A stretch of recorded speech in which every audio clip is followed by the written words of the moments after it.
இனிமேல் எந்த காலத்திலையும் பாஜகவோடு நாங்கள் கூட்டணி சேர மாட்டோம், அவங்க தமிழ்நாட்டுக்கு துரோகம் செய்கிறாங்கன்னு தொடர்ந்து சொல்லிட்டு, போன தேர்தலெல்லாம் அவங்க கூட கூட்டணி இல்லைன்னு சொல்லிட்டு, இப்போ திடீர்னு நாங்கள் எல்லாத்தையும் மறந்துட்டு கூட்டணி தேர்தல் வியூகம் அமைக்கிறோம் என்று சொல்லி யார் தமிழ்நாட்டுக்கு துரோகம் செய்கிறார்களோ அவங்கள விட மிகப்பெரிய துரோகிகளாக அதிமுக அவங்களோட போய் சேர்ந்துக்கிட்டு இருக்காங்க. அதனால அவங்கள அடையாளம் காட்டக்கூடிய ஒரு வாய்ப்பு, வீடு வீடாக போய் அடையாளம் காட்டக்கூடிய வாய்ப்பு நமக்கு கிடைச்சிருக்கு.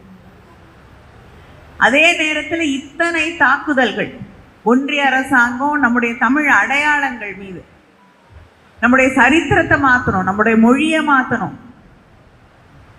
ஏன் நான் 39 பேர் அங்கே பாராளுமன்றத்தில் நின்று தமிழ்நாட்டுக்காக சண்டை போடுறாங்க அப்படிங்கிற ஒரே காரணத்துக்காக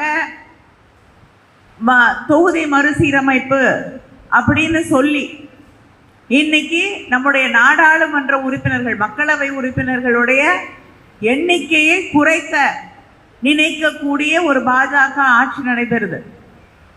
இன்னைக்கு 39 பேரா இருக்கிறது நாளைக்கு 20 பேரா குறையுதுன்னு வச்சுக்கோங்க. அவ்வளவு பெரிய மன்றத்திலே நாம் பேசுவது எடுபடாது. அதனால அந்த நிலையை நாம் அடைந்து விடக்கூடாது அப்படின்னு தொடர்ந்து அதை எதிர்த்து போராடி கொண்டிருக்கக்கூடிய ஒரு தலைவர் முதலமைச்சர், நம்முடைய முதலமைச்சர் அண்ணன் தளபதி அவர்கள்.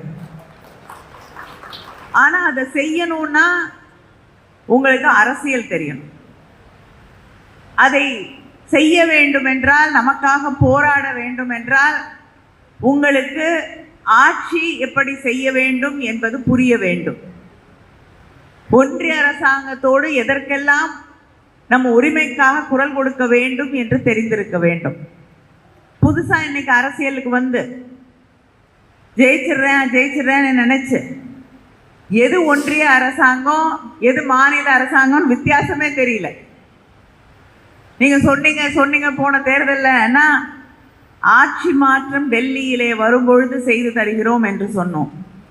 வித்தியாசம் தெரியாம பேசக்கூடியவர்கள் எல்லாம் இன்று தேர்தலில் நிற்கிறதுக்கு, வாக்கு கேட்கறதுக்கு வந்து கொண்டிருக்கிறார்கள். அதை மக்களுக்கு நாம் புரிய வைக்க வேண்டும்.